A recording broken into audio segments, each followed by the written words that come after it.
நிறைய நீரமையாட்டி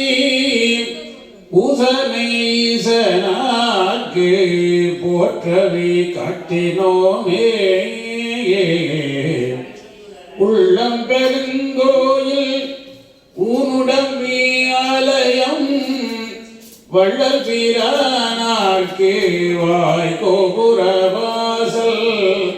தெள்ள தெளிந்தார்க்கு ஜீவன் சிவலிங்கம் கள்ளப்புலனைந்தும்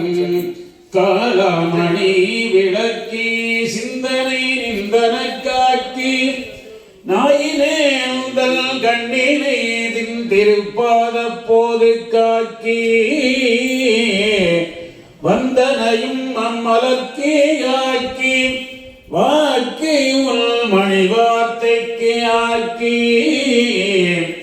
ஐம்புலங்கள் ஆட வந்தனை உள்ளே புகழ்ந்து இச்சை மாலமுத பெருங்கடலே